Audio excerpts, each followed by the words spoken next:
Assalamu alaikum wa rahmatullahi wa barakatuh. ‘Yan uwa, ‘yan Arewa Pioneers, barkanmu da yamma, da fatan muna lafiya a yau. Bayan haka, ɗazu da yamma Pi Network, ko kuma in ce ɗazu da rana, Pi Network sun fitar da sanarwa a shafinsu na Telegram. Suke tunatar da mu muhimmanci da kuma amfanin lockup percentage da kuma lockup duration, wanda ya kamata a ce kowa ya je ya saita da kanshi kafin ranar Pi day ya cika. Misali, in ka tashi zo ka taɓa nan wajen, ga shi nan. In ka taɓa sai ka zo nan wajen mining ɗin nan. In ka taɓa shi zai buɗe. Daga nan sai ka zo sai ka yi scrolling ƙasa. Sai a zo a taɓa nan wajen configure lockup rate, nan wajen.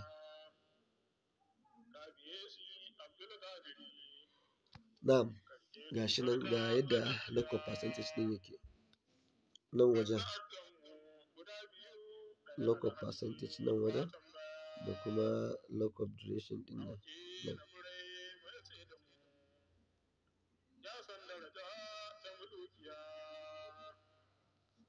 Na'am, to waɗannan guri su ne ya kamata mutum, lockup percentage da lockup duration shi ne ya kamata mu fahimci me suke nufi da shi. Wato kana da zaɓin ka kulle transferable balance ɗinka na tsawon sati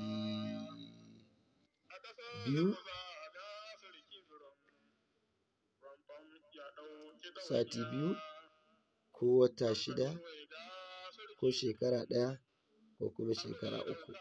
Shi ne adadin shekaran da kake da shi, wanda za ka iya kulle Pi coin ɗinka da ka yi mining.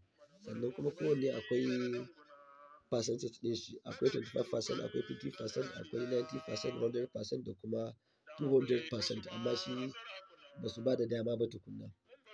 So misali, ka kulle transferable balance ɗinka na sati biyu, wato lockup duration kenan. To lockup percentage kana da zaɓi ka zaɓi 25%, ko 50%, ko 90%, ko 100%. Idan ka zaɓi 25%, wannan kenan. Hakan yana nufin a cikin transferable balance ɗinka, misali Pi coin guda 200 shine transferable balance ɗinka. To a cikin sati biyun nan za ka yi amfani da 25% out of 200 transferable balance ɗinka, zai baka Pi coin guda nawa? Guda 50 kacal. Shi ne wanda za ka iya saye da sayarwa da shi idan ka tsallake KYC, ko kuma ka sayar ya zama kuɗi ka turo shi zuwa cikin account ɗinka. To haka tsarin abubuwan suke, kamar yadda kuke gani. Don haka kowa yi ƙoƙari ka saita shi. Misali, in ka zaɓi, ni yanzu misali wannan gashi yana 2 week. In na ga dama sati biyu kenan, in na ga dama zan iya kai shi wata shida.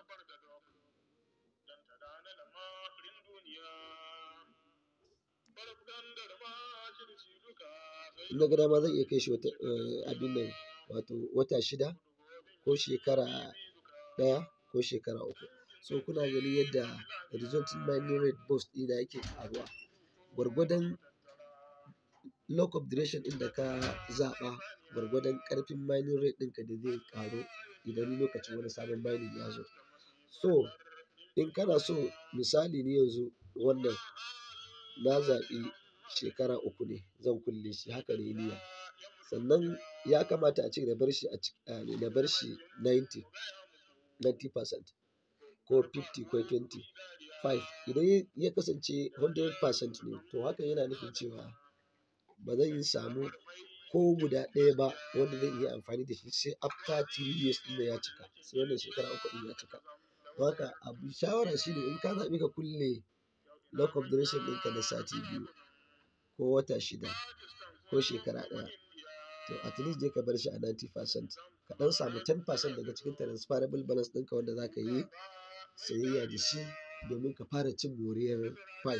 Sauran kuma wataƙila a lokacin Pi ya fito mana a dala 100, to nan da shekara uku muna sa tsammanin Pi zai kai dala 1000 ma kowane guda ɗaya insha Allah ta'ala. Don haka ga yadda tsari yake, da Allah kowa ya kokari in ka gama sai ka zo ka taɓa nan wajen save ɗin nan, nan wajen save ɗin nan shi za a taɓa jama'a. Kun ga yana saving lockup setting updated, kun gani success. So haka tsari yake, da Allah kowa ya yi kokari ya yi kafin lokaci ya ƙure. Sun ce nan da kwana 5 ranar Pi day, ranar da suke murnar cika shekara 3 da fara mining Pi, ana kaiwa wannan ranar baka da wani zaɓi ka seta da kanka automatically zai setu. To don haka kai kake da ra'ayin ka zaɓi ga yadda kake so abin kai kasance. In ka bari aka kai wannan lokacin baka seta ba, hakan yana nufin cewa su za su seta maka kuma ba za su sake baka damar da za ka seta ba sai adadin wannan lokaci na lock of duration ɗin ya cika. Don haka mu yi ƙoƙari mu seta jama'a. Allah ya bamu nasara. Assalamu alaikum wa rahmatullah.